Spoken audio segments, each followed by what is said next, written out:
ऐसा इसलिए कर इनका जो सरकारी तंत्र का इतना दुरुपयोग कर रहे हैं, खास करके मोदी जी, सारा विपक्ष ही इनको भ्रष्ट नजर आता है और इनके पार्टी में जो आ जाता है उस वक्त हो जाता है। आम जन में यह आक्रोश है। आपसे सोई नहीं तक 14 के पहले आप लोगों के अनुसार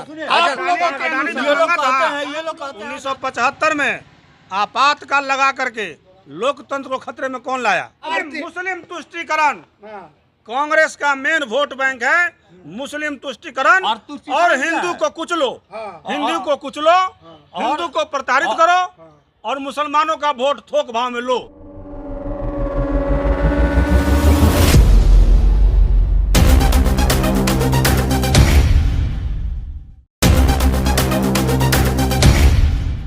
लोकसभा चुनाव 2024 के चुनावी चर्चा को लेकर अभी हमारी मौजूदगी है धनबाद लोकसभा क्षेत्र के औद्योगिक नगरी सिंदरी में और यहाँ पर मौजूद है हमारे साथ एनडीए और इंडिया गठबंधन के कई नेता और पदाधिकारी। तो चलिए शुरू करते हैं और जानते हैं कि इन लोगों का क्या विचार है और क्या मुद्दा है। आप लोगों का इस बार चुनावी मुद्दा क्या है? चुनावी मुद्दा विकास कार्य है और मोदी जी ने जो विकास का काम किया है वही हमारा चुनावी मुद्दा है। और सबसे बड़ी बात है कि पहली बार हिंदुस्तान के इतिहास में पहली बार सरकार के ऊपर कोई भ्रष्टाचार का आरोप नहीं है। भ्रष्टाचार से विपक्ष परेशान है। पहले क्या होता था कि भ्रष्टाचार के मुद्दे पर सरकार परेशान रहती थी, अभी भ्रष्टाचार का जहां मुद्दा आता है वहां विपक्ष परेशान हो जा रहा है। आपके तरफ से कांग्रेस यानी कि इंडिया गठबंधन जो है उसका पक्ष आप रख रहे हैं, तो आप लोगों की तरफ से क्या मुद्दा होगा इस बार के चुनाव में? हम लोगों का धनबाद संसदीय क्षेत्र में जैसा कि विपक्ष में जो हमारा कैंडिडेट है उसके बनिस्पत हमारा जो कैंडिडेट है हमारी श्रीमती अनुपा सिंह जी एक शिक्षित महिला हैं और उनके ऊपर किसी ढंग का कोई आक्षेप नहीं है, स्वच्छ छवि है उनकी। और धनबाद की तमाम जनता उनके बनिस्पत एनडीए के प्रत्याशी के बनिस्पत हमारे प्रत्याशी को स्वच्छ छवि की मान रही है। और धनबाद संसदीय क्षेत्र अपने आप को जितने बुद्धिजीवी आम नागरिकगण चाह रहे हैं कि हमारी प्रत्याशी विजय हों और धनबाद सुरक्षित महसूस हो। जहाँ तक इनका इल्ज़ाम जैसे लगा भ्रष्टाचार का, हमारे नेता जो हमारी 5 न्याय मांग है जो उठा रहे हैं उसका जवाब देने का प्रधानमंत्री जी को शब्द नहीं मिल रहा। वही अलुल जलुल बात पाकिस्तान, मंगलसूत्र, हिंदू मुस्लिम, यही जो इनका नीति रहा है वही करते हैं। हमारे प्रत्याशी जो है इसको ज़रा आप देखें, हम लोग पंपलेट लेकर चल रहे हैं। पहली नौकरी पक्की हम लोग जो डिस्ट्रीब्यूट कर रहे हैं 30 लाख सरकारी नौकरियां, किसान न्याय, हिस्सेदारी न्याय, श्रमिक न्याय और नारी न्याय जो मैनिफेस्टो हमारी पार्टी ने बनाई है इसको लेकर हम आम जनता के बीच जा रहे हैं और इसका रिस्पांस मिल रहा है। जैसा कि पूरा देश देख रहा है, मोदी जी का फर्स्ट फेज में जो नारा था कहाँ लुप्त हो गया पता नहीं चल रहा। थर्ड फेज आते आते ही कहाँ जाएंगे इनको समझ में आ जाएगा। और जहाँ तक धनबाद संसदीय क्षेत्र की बात है, अनूप सिंह की पत्नी जो हैं राजेंद्र बाबू की पतोहू, मैं व्यक्तिगत तौर से राजेंद्र बाबू से भी जब ऊर्जा मंत्री थे उनसे काम कार्य के सिलसिले में मिला था, चूँकि पार्टी में मैं था। अनूप सिंह एक विकासशील विधायक हैं। पूरे झारखंड में उनको गडकरी का ओहदा दिया जाता है अनूप जी को विकास के मामले में। ऐसा नहीं है कि गडकरी तो विकास के मामले में अनूप जी की बात कर रहे हैं, लेकिन अभी फिलहाल पत्नी आई है तो उस विचारधारा से हैं। तो धनबाद के संसदीय क्षेत्र में जैसे एनडीए से जो ये तो ठीक है, ये आपका जो विचार है वो आप व्यक्त कर रहे हैं, लेकिन कांग्रेस के ओर से जो एक मतलब इस एनडीए पर जो आरोप लगाए जा रहे हैं कि ये ईडी और सीबीआई का इस्तेमाल कर रहे हैं, आखिर ऐसा क्यों कहा जा रहा है? ऐसा इसलिए कर इनका जो सरकारी तंत्र का इतना दुरुपयोग कर रहे हैं, खास करके मोदी जी, सारा विपक्ष ही इनको भ्रष्ट नज़र आता है और इनके पार्टी में जो आ जाता है वो स्वच्छ हो जाता है। अजीत पवार को इन्होंने आरोप लगाया 70,000 करोड़ के घपला का, दूसरे दिन उनको बना देते हैं उप मुख्यमंत्री। एक तरफ अजीत पवार जी ही नहीं, विश्वस्वरूप शर्मा जो चीफ मिनिस्टर हैं असम के, कभी कांग्रेसी हुआ करते थे, उनके ऊपर भी आरोप लगाते थे, उनको ये चीफ मिनिस्टर बना दिए। शुभेंदु अधिकारी टीएमसी के, उनके ऊपर भी आरोप जब इनके दल में गए स्वच्छ हो गए। तो इनका तो ये स्थिति हो गया है कि पूरे जितने भ्रष्ट नेता थे, जितने भ्रष्टाचार के विरोध थे, उस सबको अपने में समाहित कर कर इन्होंने एक वॉशिंग मशीन रखा है, वॉश करके प्रस्तुत कर देते हैं और आरोप प्रत्यारोप लगाते रहते हैं। क्या कहना चाहेंगे, आपके पास कौन सा कंपनी का वॉशिंग मशीन है जिससे कि जो भी भ्रष्टाचारी हैं, जो भाजपा के द्वारा ही आरोप लगाया गया है कि वो भ्रष्टाचार में लिप्त हैं, और वो लोग आपके पास जो वॉशिंग मशीन है उसमें धुल कर मतलब स्वच्छ और पाक साफ हो जाते हैं? भ्रष्टाचार का आरोप जिनके ऊपर भी है, कानूनी कार्रवाई हो रही है, उसका वो विरोध तो नहीं कर रहे हैं। हम तो किसी के ऊपर कानूनी कार्रवाई जो हो रही थी उसको बंद नहीं किया गया, सब के ऊपर कानूनी कार्रवाई चल रही है। लेकिन ये लोग चोरी और सीनाजोरी चोरी करते हुए पकड़े गए हैं। स्पष्ट है कि हेमंत सोरेन जी, आप लोग भी महसूस कर रहे होंगे कि झारखंड में किस प्रकार का लूट खसोट चला है। ये आम नागरिक देखा है और देख रहा है, लेकिन इन लोगों को मुँह थेथड़ा ही है, पहली बात। दूसरा बात, इन लोग जो अभी अपना घोषणा पत्र का दिखा रहे थे, इनका घोषणा पत्र औरंगजेब का घोषणा पत्र है, पहला। दूसरा क्या है कि इनको कुछ करना तो है नहीं, सत्ता में तो आना नहीं है, तो घोषणा कर तो कुछ भी कर सकते हैं, और कभी भी कांग्रेस ने अपना घोषणा को पूरा नहीं किया। ये पहली सरकार है कि मोदी की गारंटी जो चल रही है उस पर जनता विश्वास कर रही है। इनका घोषणा तो ऐसा है कि पूरा देश का बजट उतना नहीं है जितना का घोषणा कर दिए हैं, और ये लोग को आज तक एक भी भाजपा के खिलाफ मुद्दा नहीं मिला। और जहाँ तक प्रत्याशी की बात है, तो हमारे प्रत्याशी श्री ढुल्लू महतो जी गरीबों के मसीहा हैं, गरीबों के हमदर्द हैं, और समाज के लिए लड़ने वाले, समाज के लिए जूझने वाले व्यक्ति हैं। और जितना भी उनके ऊपर केस, ढुल्लू महतो, हाँ, जितना भी उनके ऊपर केस है वो गरीब मजदूरों के लिए, लड़ाई के लिए, उनके पक्ष में लड़ने के लिए पर ही हुआ है। हम ही लोग पर, हम भी थे और ये भी थे। हम लोगों ने डीएसपी के खिलाफ आंदोलन किया, सिंदरी थाना में, सिंदरी क्षेत्र में बढ़ते अपराधों के विरुद्ध। हम लोग के ऊपर 8 धारा में केस कर दिया गया। क्या हम लोग कोई गुंडागर्दी करने गए थे? तो उसमें इनका भी नाम है। तो अब जो है हम लोग को, ये लोग अभी सिंदरी में हम लोग देख रहे हैं कि ये लोग जात पात धर्म का राजनीति कर रहे हैं।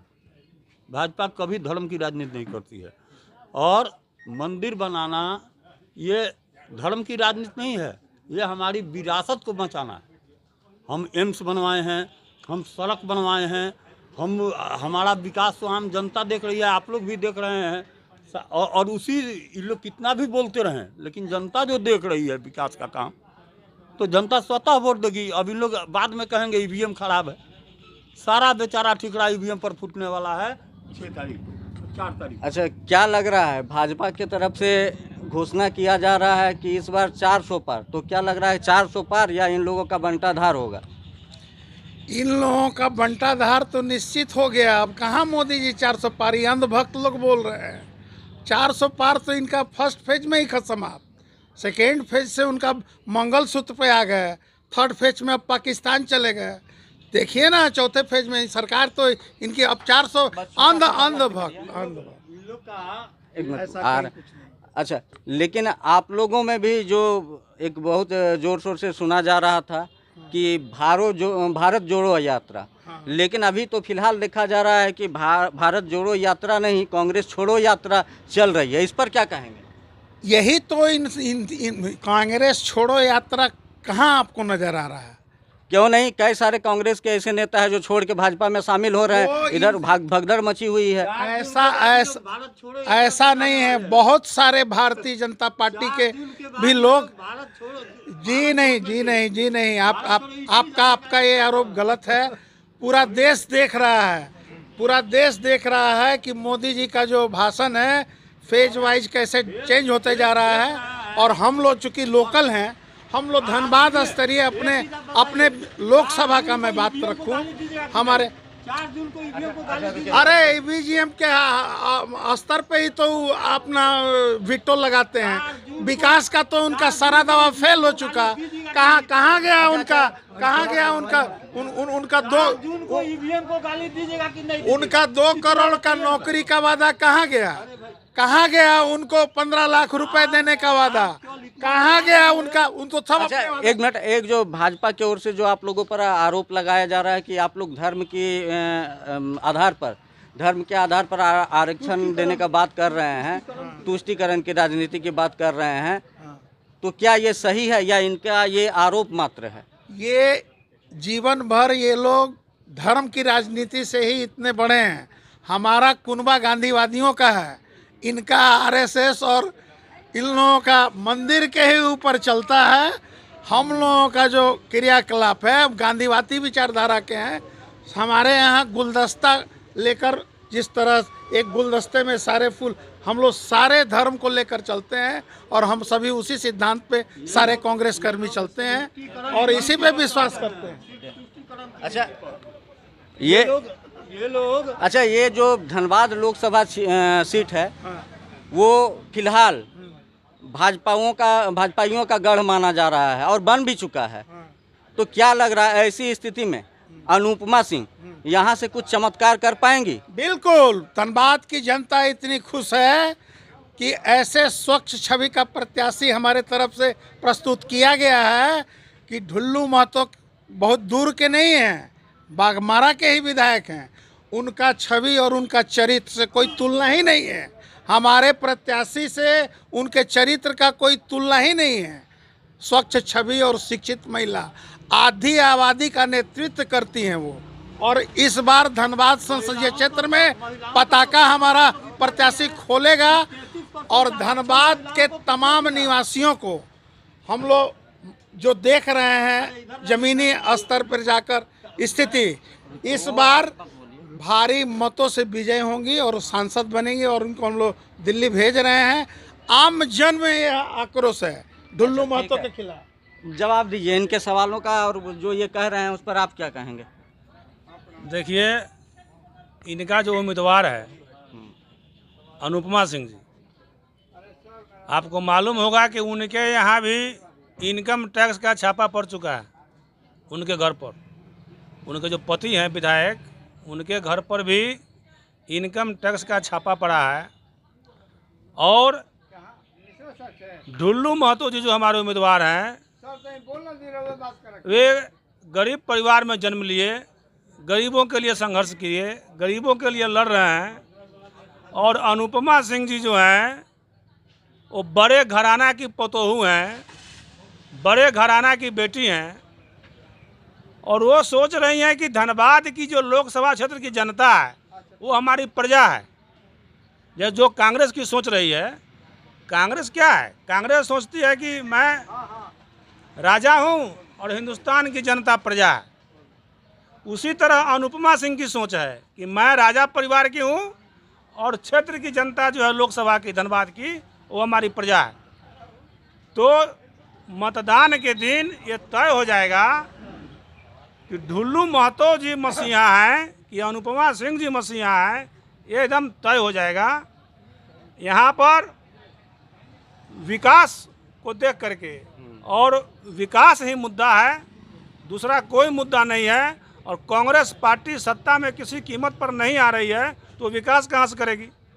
आप एक चीज़ बताइए, झारखंड में आप पहले ही कैसे बोल दिए कि सत्ता में नहीं आ रही है? आप लोग कोई आत्मविश्वास है, इसलिए नहीं कोई सेटिंग वेटिंग नहीं करके अशोक जी, इसलिए कि हम क्षेत्र में घूम रहे हैं, हम जनता का व्यू समझ रहे हैं, जनता का रुख को देख रहे हैं। जनता आगे है कि कब 25 मई आवे कि हम अपना भाजपा के पक्ष में मतदान करें।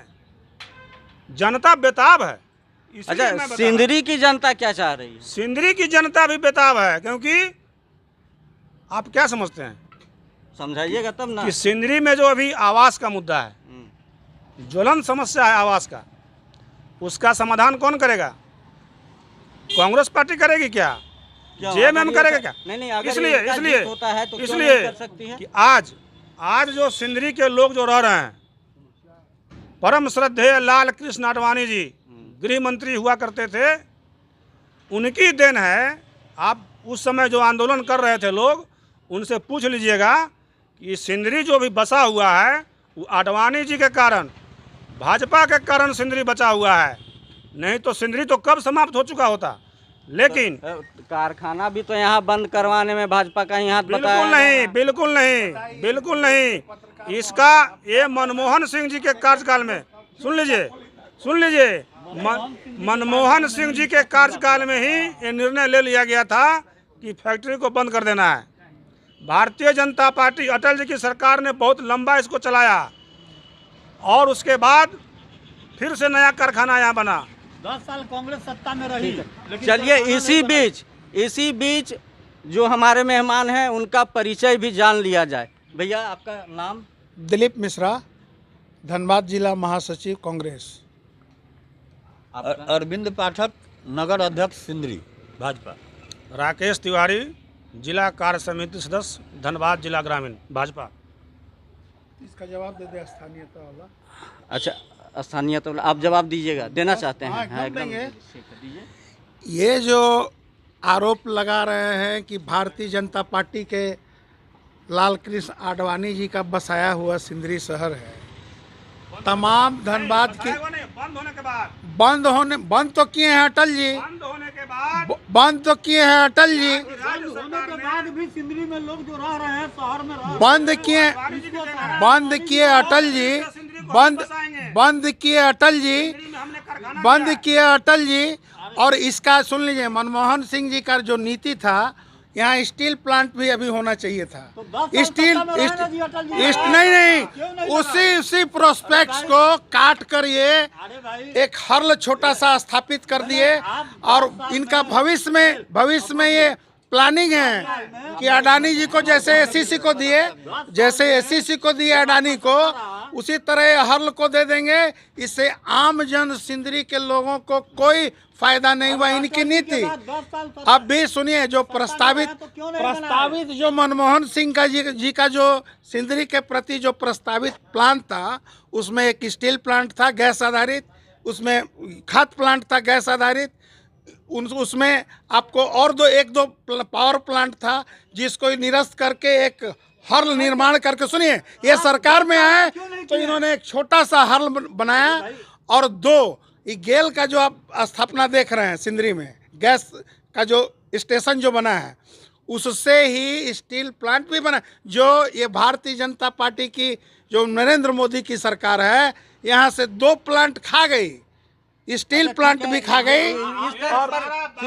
अभी एक मिनट, अभी इस तर्क पर अगर जाएंगे तो बहुत लंबा चर्चा हो जाएगा। आवास वाली जहाँ बात है, आवास ना जहाँ ये आवास वाली जो बात बोल रहे थे, आवास वाली सिंदरी की समस्या आवास वाली जो बोल रहे थे, हमारी सांसद अनुपमा जी बनेंगी और एक मुश्त खड़ा होकर के उन्होंने सिंदरी आते ही घोषणा किया है। ये तो बोल रहे हैं कभी नहीं बनेगी। अरे इनके अंडर में है, इनके अंडर में है। बोलिए। हम बोल रहे हैं, ये कांग्रेस पार्टी का देखिए, कांग्रेस की सरकार कैसी रही है देखिए। 1960, 1952, संक्षिप्त में 1970 में जो कांग्रेस की सरकार ने शिलान्यास किया था विकास योजनाओं का, उसको नरेंद्र मोदी जी पूरा कर रहे हैं। कितना शिथिलता, कितना पैसा का घोटाला, पैसा का गबन, कि जिसका शिलान्यास कांग्रेस की सरकार ने 65 में कर दिया, 70 में कर दिया, उसको आज मोदी जी पूरा कर रहे हैं। इससे कांग्रेस की मानसिकता का पता लगता है।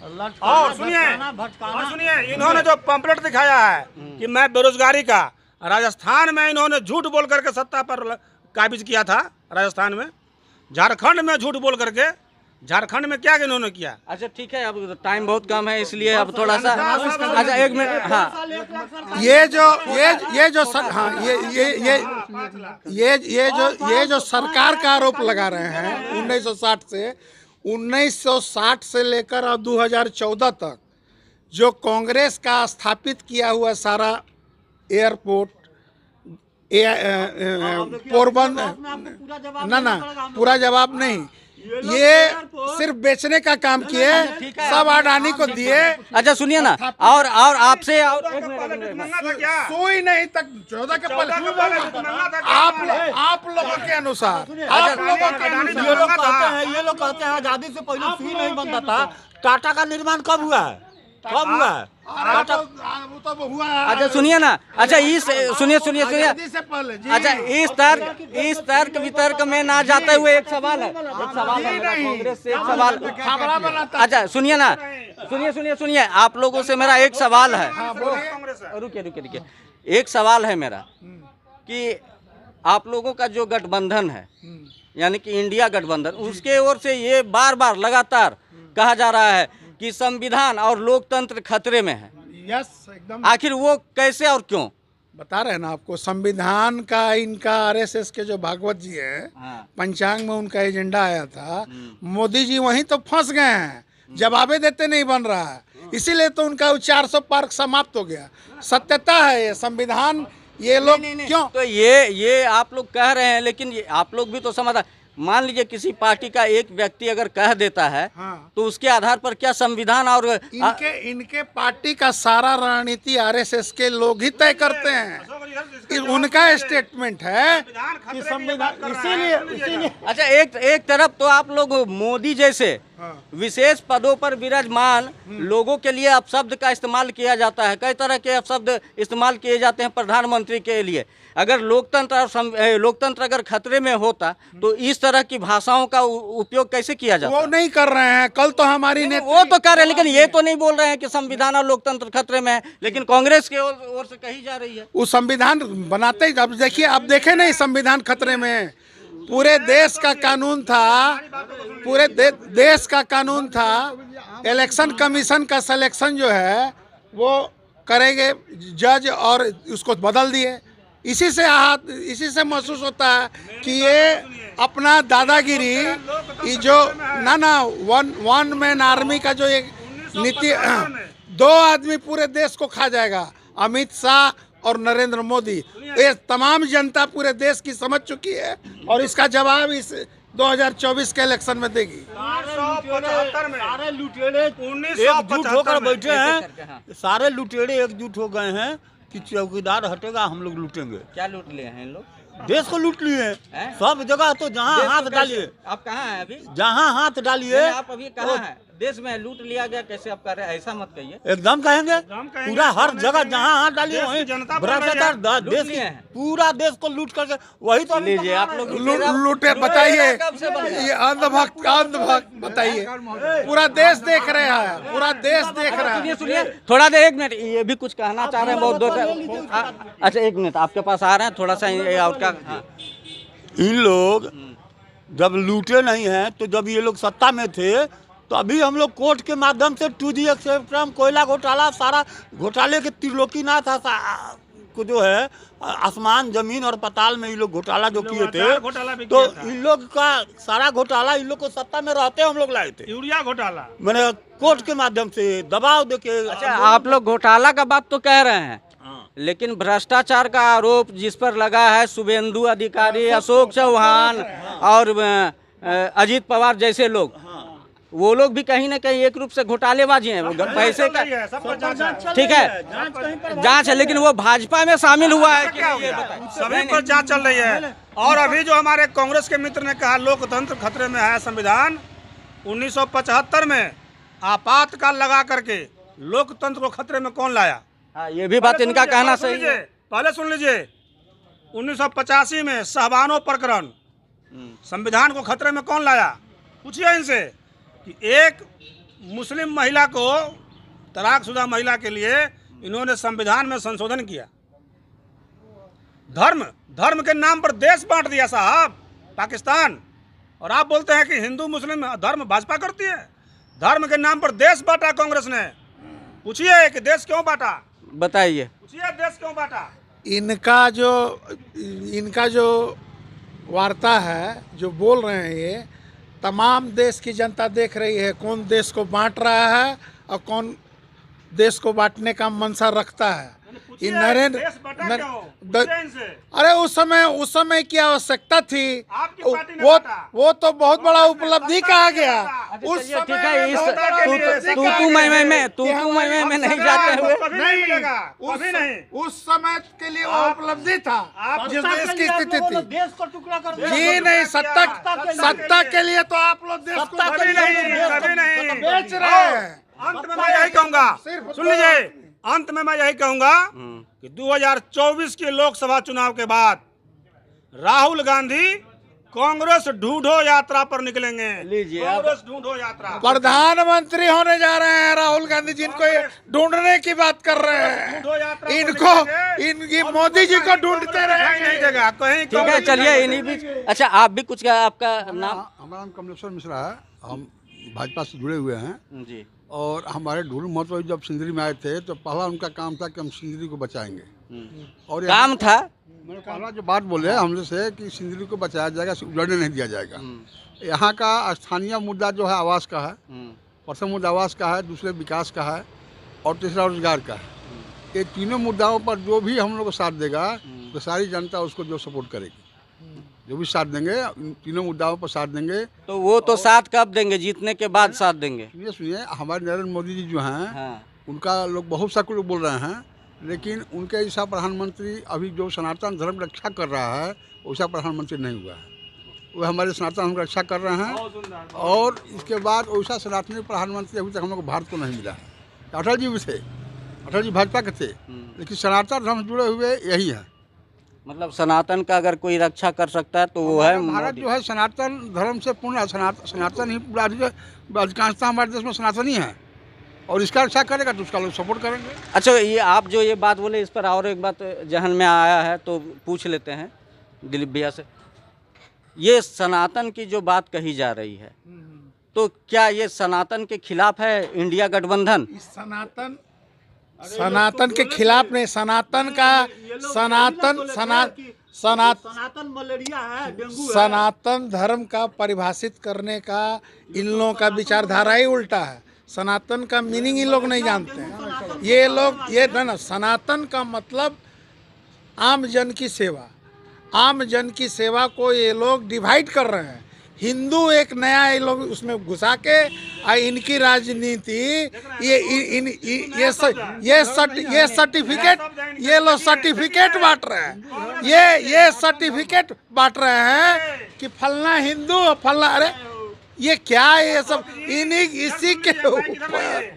जिस समय अयोध्या में राम मंदिर का शिलान्यास हो रहा था, सारे कांग्रेसी सांसद काला कपड़ा पहन के लोकसभा में गए थे विरोध स्वरूप, विरोध करने के लिए कि राम का मंदिर वहां नहीं बने। काला कपड़ा पहन के क्यों गए? फौज खड़ा कर दिए थे और वकील का फौज खड़ा कर दिए थे। इनका आला कमान जो है और अच्छा सुनिए एक मिनट। राम को भी खरीद रहे हैं। आपका अध्यक्ष का बेटा, आपका राष्ट्रीय अध्यक्ष का बेटा को सनातन पर। अच्छा खैर सुनिए, अब ज्यादा तू मैं अच्छा नहीं है। अभी सुनिए अब मुस्लिम तुष्टीकरण कांग्रेस का मेन वोट बैंक है। मुस्लिम तुष्टीकरण और हिंदू को कुचलो, हिंदू को कुचलो, हिंदू को प्रताड़ित करो और मुसलमानों का वोट थोक भाव में लो। यही कांग्रेस का सोच है। काहे नहीं कश्मीर से 370 हटाए, वहाँ कैंडिडेट दिए, लड़ लेते। 370 कश्मीर में कहाँ दिए हैं आप कैंडिडेट? नहीं दिए, नहीं दिए। चलिए अब क्या बात करें भाई। अच्छा खैर छोड़िए, अभी फिलहाल बात कीजिए इंडिया इंडिया जितना गठबंधन हिंदू को सम्मान देता हूँ उतना मुसलमानों को भी देता हूँ। सिवाय इसके आपके देश के हर पार्टी एक में नागरिक कुछ है ही को नहीं। सबका विकास साथ, के सबका नाम पे विकास, आप जीरो सबका हैं। विश्वास। विकास के नाम पे आप जीरो हैं। पूरे देश को बरगला रहे हैं मोदी जी। जो आप पहले अच्छा सुनिए ना, आप बहुत ज्यादा लंबा होगा। बेरोजगारी, विकास, ये आप शोभा नहीं देती है अच्छा भारतीय सुनिए, जनता पार्टी। अभी फिलहाल अभी बहुत सारा चर्चा अगर हम लोग चाहें तो बहुत लंबी बात चल जाएगी, उससे बेहतर होगा कि अभी मुख्य जो मुद्दा है उस पर बात करें। इस बार का जो चुनाव होने जा रहा है इसमें मुख्य रूप से अगर आपके गठबंधन के प्रत्याशी जीतते हैं तो प्राथमिक रूप से मतलब मुख्य रूप से किस कार्य को किया जाएगा जिससे सिंदरी का विकास हो, सिंदरी का भला हो? हमारी प्रत्याशी निर्वाचित होने के बाद सिंदरी के जितने जैसे आवास का समस्या, प्लांट का, यहाँ बेरोजगारी का समस्या और आपको विकास के लिए पूरे धनबाद संसदीय क्या कुछ अभी लग रहा है, क्या कुछ ऐसा विकास कार्य बाकी रह गया है जो पूरा होना चाहिए? 3 रेल में तो हम लोग को सीधे बेच दिए ही, रेल का कोई सुविधा नहीं दिए, एयरपोर्ट का नहीं दिए, शिक्षा का व्यवस्था जो डेवलप करना था वो नहीं किए। ये जो मौनी बाबा थे पहले, हाँ मौनी बाबा जो थे, उनसे बहुत परफेक्ट और पढ़ी लिखी शिक्षित महिला है हमारी प्रत्याशी। उनके नेतृत्व में धनबाद विश्वास कर रहा है और हमारी भावी सांसद हैं, और सांसद होने के बाद उनके नेतृत्व में धनबाद का विहंगम विकास होगा, वो सारी धनबाद की जनता देखेगी। अभी कौन सा विकास कार्य और रह गया है जो अगर भाजपा का प्रत्याशी यहाँ से उम्मीदवार जीत कर आता है, चुन कर आता है तो उसको गति दिया जाएगा? देखिए, एयरपोर्ट का जहाँ तक बात है, एयरपोर्ट सेंक्शन हो चुका है धनबाद में, ठीक है, बहुत बाद में हुआ लेकिन एयरपोर्ट सेंक्शन हो गया है। रेलवे की कुछ का काम है और सिंदरी का मुख्यतः हम बता रहे हैं कि सिंदरी में आवास और दुकानदारों को दुकान और एक प्लांट और लगना है। यहाँ 3 प्लांट और लगने हैं। वासरी लग ही रहा है आप लोगों के सामने। तो रोजगार और आवास, ये 2 हमारा सिंदरी का प्रमुख मुद्दा है और एयरपोर्ट तो बनेगा ही। चलिए ठीक है, इतना जानकारी देने के लिए, बताने के लिए, अपने मुद्दों को रखने के लिए आप सभी का बहुत बहुत धन्यवाद। तो अभी हमने इस चुनावी चर्चा में जाना यहाँ उपस्थित एनडीए और इंडिया गठबंधन के जो नेता हैं उनके विचार और उनके मुद्दे। तो फिर किसी नए मुद्दे के साथ और नए चुनावी चर्चा के साथ जल्द आप सभी से होगी मुलाकात। तब तक के लिए नमस्कार, जोहार।